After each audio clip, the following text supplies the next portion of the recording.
Hello everyone, Mr. Sunshine Rolls Royce technician Eddie coming back to you live right here in sunny South Florida. And what we're going to discuss today is the license plate lights. These are the license plate lights. This one particular one's on a Silver Wraith. They're actually common on the Silver Shadows, Silver Wraith, Corniche convertibles, and whatever other models they may use these on. And what we have here, as you can see, this one here, it's got the lens built in. It's made by Lucas, I do believe. Yes, right. That's a Lucas. And as you look over here, we had to take it off because what happened was the plastic, the way they made this Lucas lens, it just disintegrates, and then the bulb falls down, and then more than likely you're going to short out your fuse inside your car when you go to turn the lights on, and this is one of these wires hits the metal. So what we did was we took this unit out, and what you have to do, there's these plastic clips right here. You can see these plastic clips. They just pull right out. You get we took the three. There's one, two, three, and the fourth one here. And when you pull back the carpeting, you can see the hole right here, and that's where the screws are. There's two nuts back there, and you take the nuts out. I do believe it is a 11/32, and you can back those out, and you pull this out, and then you're able to get to work on it. So let's go over here and show you exactly what we're talking about. Here it is right here. This is the housing. This fits on it. You can see how well made it is. Rolls Royce always made everything heavy duty. It's all got machine screws in it. There's the threads. These will unscrew out. So when you go to pull your nut off of there, you might back the whole screw out, which is no problem. You can always screw it back in, tighten it down with a touch of Loctite, and then put the nut back on when we go in. But here is what we have here. This was the lens.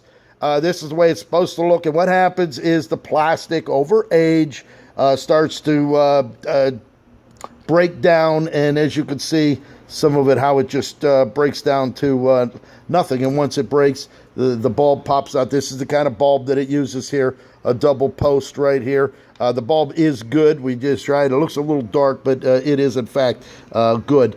And what we have to do is, what you have to do now, there's two things. You could either go out and try to buy one of these lenses. Chances are, if you're going to buy a used one, it's already going to be brittle. The plastic's already going to be already cracked and broken up anyway. So what we did was we went ahead, and you can use something that's going to be non-conductive, some kind of a popsicle, some kind of wood piece of plastic.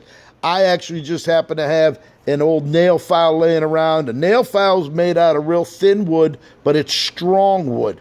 And what we did was we cleaned up the ends, broke off the little pieces that were hung over there, and we glued them in. We used a little bit of super glue and souped these in, and we got ourselves another setup here ready to go for another 30 or 40 years, I should say. And what we're going to do now is we're going to go ahead and put that bulb back in. The bulb's going to fit in there just like this. Look at that right there. So when you put it back in. Now the housing, let's talk about the housing. You have to take the housing off in order to get this unit out, because the way it sits in there, all right, just like that. It's hard to, if it's still on the car, to try to get that to go down in there and get it down into the plastic back in there. So it's better to take it out so you don't do any more damage. But now what we're going to do is, you can see inside there, it is all away from the metal. You can see that on the sides. The light bulb is sitting there in the middle of the lens, so we're not going to be contacting any of the metal from here and then having it short out later on down the line. So we're going to go ahead and gently put that back in there. We'll go ahead and put the screws back in, and then we will go ahead and screw this, set this back down into the car, put the nuts back on, and get this back together. So, but first, we're going to have to put this back together. We're going to put this in loose, and then we're going to reattach the wires onto here, positive and the negative. It doesn't matter which wire you go to. And then once that's in, we can set that in and screw it in. We're going to do that on the car. I don't have anybody to hold the camera to show you exactly how it goes back in, but it's pretty much a straightforward unit here. We'll just go ahead and take this right over here. And once we connect the wires, we'll connect the wires to those and then slide this down in there as such. Put the screws in from the back, and we will be completed. So let me go ahead and get this together for you, and I'm going to come right back. And as we have it in there, you can see the lights are on now. It's working just like the other side. And as you can see, there it is on the inside. There's 2 screws. There's the worst screw. There's the second screw. Everything is done. Everything's tight. We're going to go ahead and put the wires back up there gently. Put this up and go ahead and put our clips back in just as such. They push right into the holes as we have here. And there it is. There it is. I hope you have any questions, any comments. Don't hesitate to post there. And as you can see, it is now back up. Everything's back in order. And the lights are working.